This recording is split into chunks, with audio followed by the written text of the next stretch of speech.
Hey, everyone. We just got done seeing the Han Solo movie. Star Wars story. Yeah. Yeah. I guess.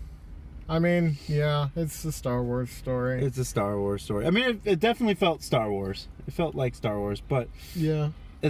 I was severely underwhelmed. just take the epicness out of Star Wars and you got this movie, basically. Yeah. And that sucks for me because I love all the Star Wars films. Not to say that it didn't have action.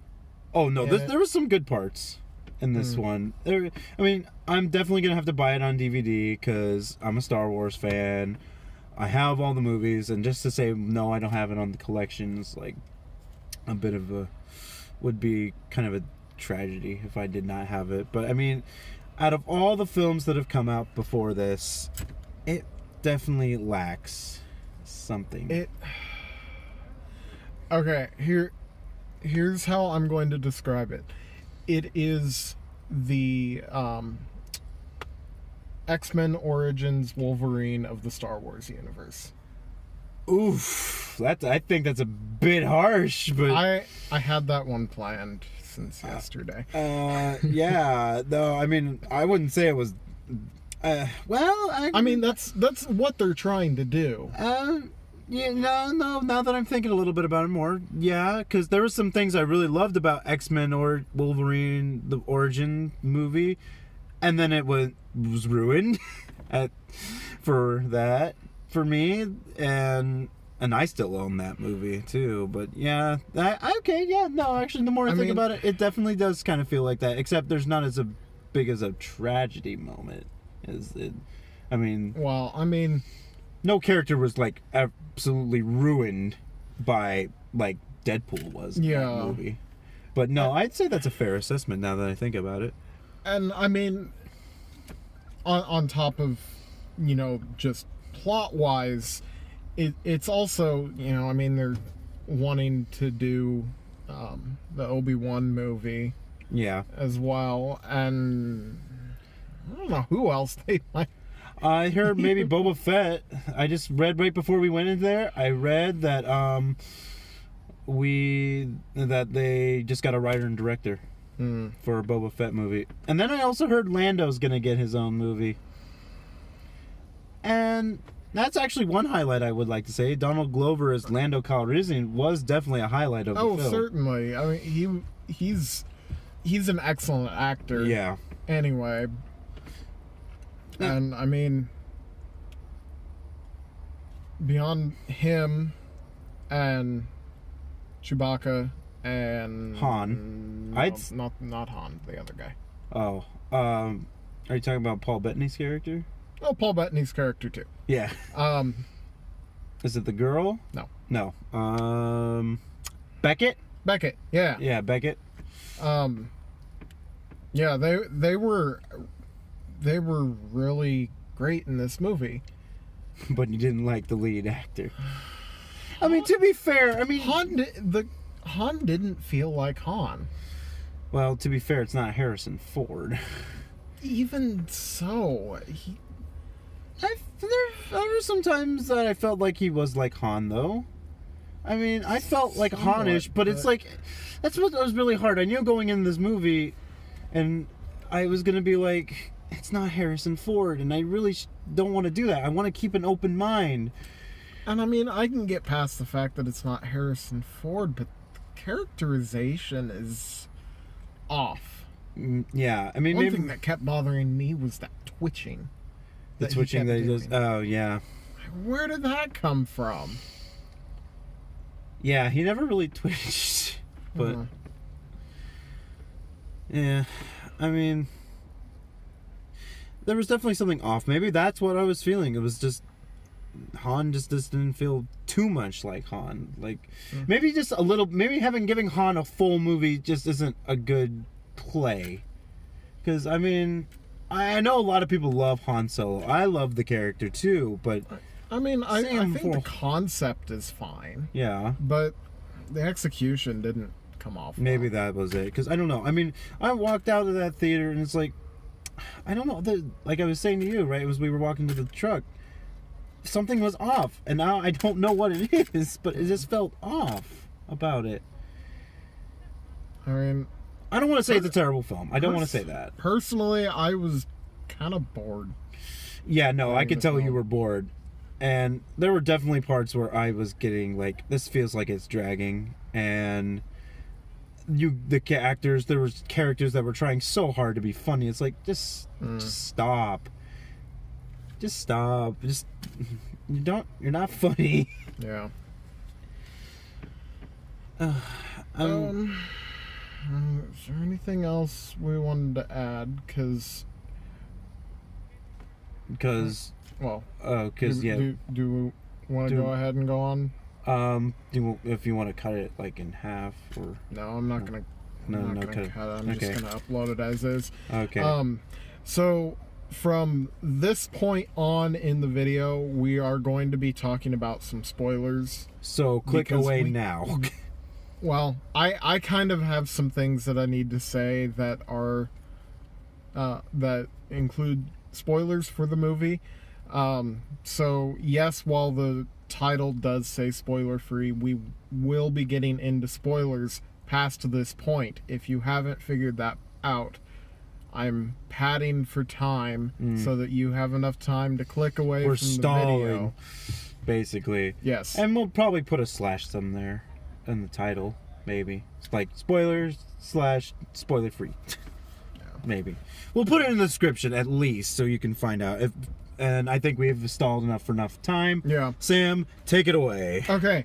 They had a lot of characters in there that they did nothing with and then killed off. Yep. In the first half hour of the film. Like Beckett's Girlfriend? Wife? Yeah, who knows? And then the four-armed guy. Who was trying too hard to be funny. I didn't care about them. I didn't either. Felt nothing. It's like, oh no, you died. Yeah. Sorry. What was your name? Yeah, what was his name? I mean, I honestly can't remember either. I don't remember their names either. I don't even remember the droid's name. L3. Oh, that's I do right. remember L3. that. Okay, L3, yeah. I didn't care when L3 died. I didn't care either. It's, oh no, stop. Don't kill the droid. Yeah. The comedic relief droid. Not even comedic relief. Trying to be. It felt like it was forced comedic relief. Yeah. I'm sorry to say. But I still find it weird to see droids with that much personality? personality, emotions,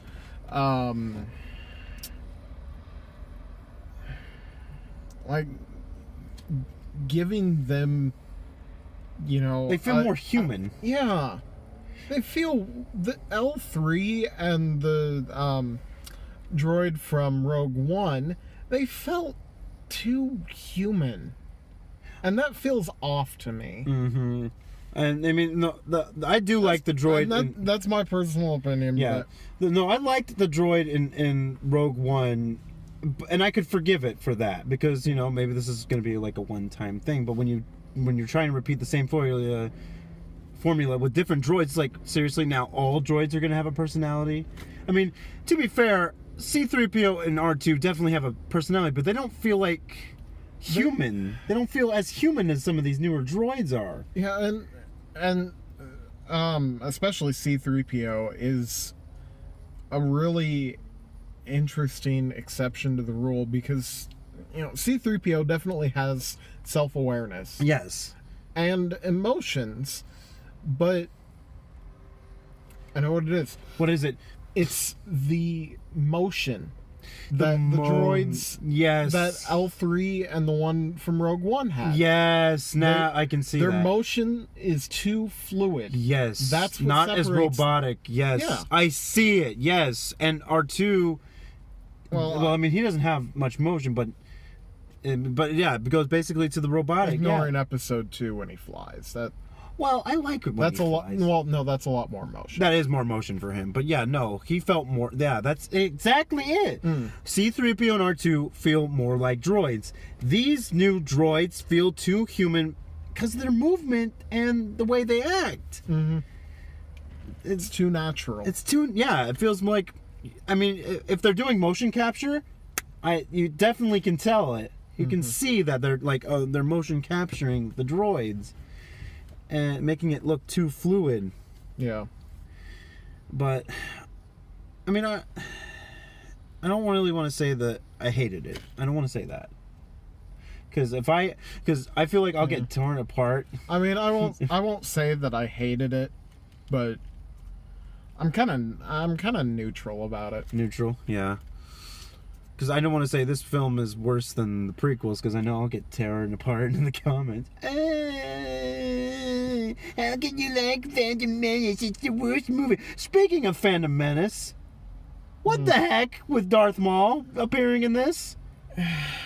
Because, okay, I know you haven't it's all about the 2 animated series Yes. that most people haven't watched because no one really. I mean, I watched it. I won't say no one really cares because There are some Star Wars fans that like the shows. I personally like the shows, and I like that they brought back Darth Maul. But here's the problem. Like you said, not everybody's watched that. Yeah. Well, and I mean, initially I thought, well, is Han somehow older than Anakin? But I don't think that's what they were going for there. No, I don't think they were trying to keep the animated series in canon. Yeah, they were trying to keep it in canon, definitely. Because the last thing I remember, and I've seen it in Rebels, I've seen the clip played over and over. I haven't watched the whole episode, but there's at one point where Darth Maul goes to Tatooine and runs into Obi-Wan, and they have a duel, and then that's it. That's all the clip I saw. I don't know what happens after that with the two of them, but it's like from seeing that to this, it's like, well, what the heck happened with Darth Maul then after Tatooine? Or is this taking place before that? But I don't know, and it's confusing. And regardless of when it happens, why should we care? Yeah, really. I mean, I can't really imagine. Well, I have a feeling that these Star Wars origin stories are going to be like the X-Men movies, where they make 1 or 2, and then it's like, we can't really do this anymore. We don't care enough to do it. Yeah. And where are they going to go with them? I would have liked. Are they going to go anywhere with them? Yeah, because if they don't, then I can't imagine that they really are. I mean, I could definitely see a Darth Maul movie possibly, but what are you going to do with him with the story that you just put him in? And if you don't do anything, that was a pretty much pointless scene. Yeah. Well, and there were a lot of pointless scenes. They were, building up suspense, and it's like there's no payoff. You can't dangle Chewie out of a moving train thinking that he's gonna hit rocks and pull him back in at the last second. It's like, oh no, I hope Chewie doesn't die before the Star Wars Episode 4. And I mean, on top of that just kind of being a bad trope to begin with, you're gonna make it worse by doing this like to a character that we know survives. Exactly. It's like, you're trying way too hard. That's the problem with with the prequels. Certain characters are not going to die. You can't place these characters in danger and make us say, oh, I hope they live, because we already know they're gonna live. That's a problem with having prequels. It's like, oh, we already know you're not going to die. Yeah. Okay, let's throw in a few positives as well. Yes, we need I know to. we're ranting pretty hard.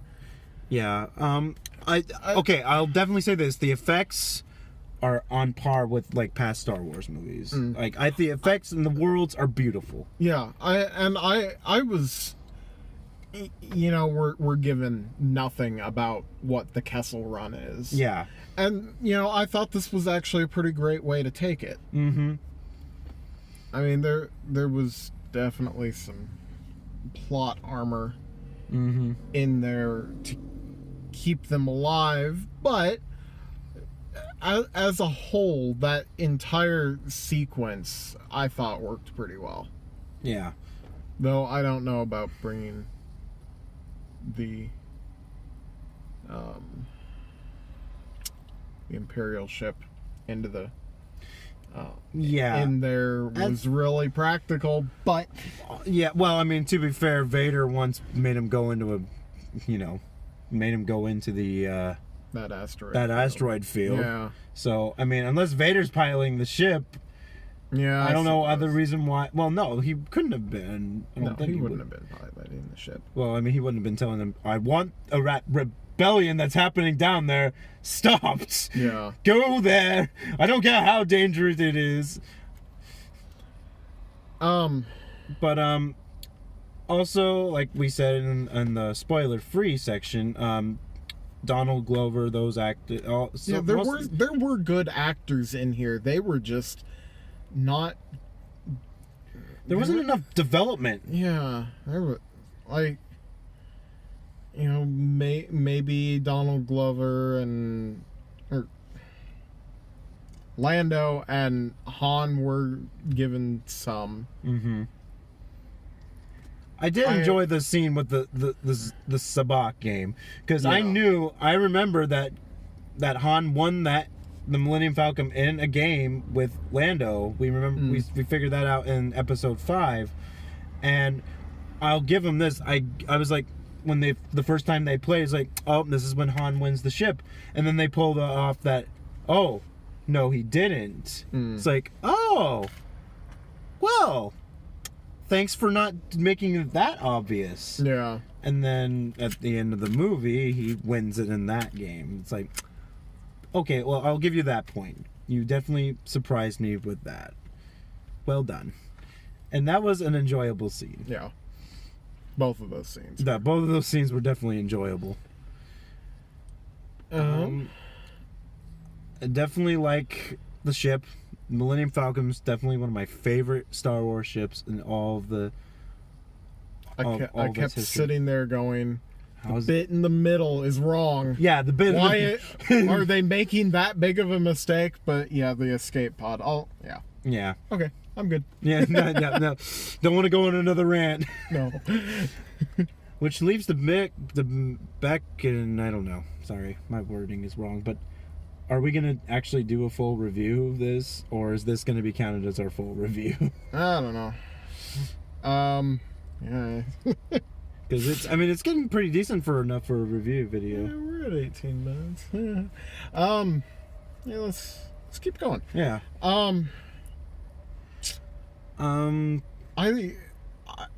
I loved Paul Bettany's Yes, I loved his makeup too. makeup and his character. Yeah. Was it me or were his scars like getting gradually darker as he got angrier? I think so, because I wasn't sure if that was okay. Was it me, or was his eyes also getting more red as he got angrier? I thought Or is I later thought on in his the film? eye. Well, at least in that last section, I thought his eyes were just always red. I don't remember earlier in the movie. Yeah, if his no, eyes it were- was a bit red, but it felt like it looked at like near the end. It felt redder. Yeah. So I mean, but no, he was a joy. It was like, oh my gosh, it's Paul Bettany, it's Yeah. Vision, and that was like, bam, and I felt kind of bad that I think he's in one of the trailers, but I didn't recognize him off the bat. I don't remember. But I also enjoyed seeing Warwick Davis yeah, in there. that was nice. That was a nice little touch. Yeah, it was a nice touch. And they gave him they gave him a line. They gave him a line. Yeah. there were so many things that, like, I felt like I could predict the story too. Like, I knew where it was going, and with certain movies, that's okay because, I mean, it kind of works. I mean, that's using foreshadowing. But when you do it too much and make it too easy, it just doesn't work as well. Because it's like, oh, I knew that was happening. Oh, I knew she was gonna betray him. Oh, yeah. And I knew, like, at the beginning, I was kind of surprised. Like, okay, either this character is going to die, or something's going to happen. She's going to abandon him at some point. I was assuming that she was going to die. I did too. And I was like, that's another pretty heavily used trope. I do like that they had her kill him. That Paul Bettany's character kill him. It's like, okay, good. You didn't have the guy just, Han being the hero. I killed him. Yay. But, I mean, other than that, is there anything else really we need to say? Or want to say? Obviously, Han's going to upgrade the ship, because that was the other thing that I didn't like, was when he went on the gun. It's like, there's supposed to be the 2 lasers on top, and then there just was one single cannon. And it was like, so when they got blown off, it's like, oh, so that's how you're going to put the upgrade in. Yeah. You know what I just realized that I was waiting the entire movie and they never delivered on? What was that? Chewie getting his crossbow gun. Oh, yeah. Because they did take the time of, oh, here's your gun, Han. Yeah. And it's like, oh, there's the gun. That's how he got it. Yeah. I was also waiting for Han to get his vest and... Yeah, that too. It was kind of his cowboy look. His cowboy look, yeah. But I also liked the music was really good. I was always worried when they were going to be making more Star Wars movies. Like, how are you going to have Star Wars movies without John Williams music? And yet they keep finding good composers for these movies, and that's like, okay, good job. You're still, you're making your own versions of the classic themes, like Han's theme and the theme that was played in the first Star Wars movie of Episode 4 when Luke and Han get on the guns and attack the 4 TIE fighters. Dun, dun, dun, dun, dun, dun, dun, dun, dun, dun, dun, dun, dun, dun, dun, dun. It's like, yes, I like that. That's one of my favorite themes from the movie, and you're still having those in there, so that's good. And you're still adding new things, and it still feels like Star Wars. That's was the most important thing. I was worried I was going to go in and see that this was going to be not feel like a real Star Wars film.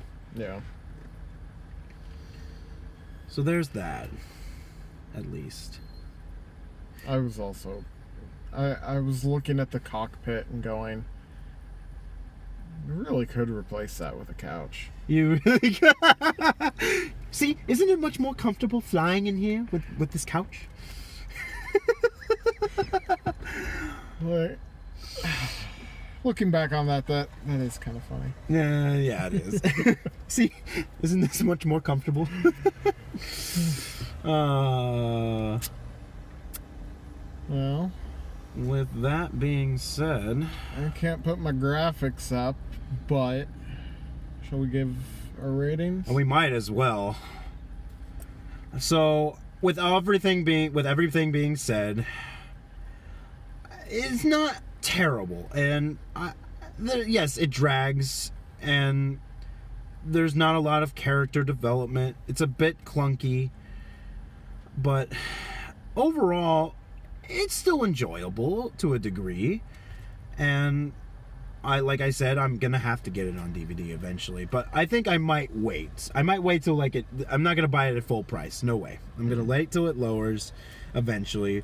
But overall, if you feel like you can wait till it comes out on DVD, I would suggest that you would wait, because it doesn't feel like it's worth the full admission ticket. If you really want to see it in a theater, by all means, go do it. With that being said, I'd have to say I have to give it about maybe a 7. A 7 out of 10. Because I'm thinking somewhere like maybe 6.8 as we talked it, but I'm going to round that up to 7. Yeah, I Oh wait, I forgot. We do it by fives. yes. Sorry, my bad. So out of that, I'll say 3 and 0.5.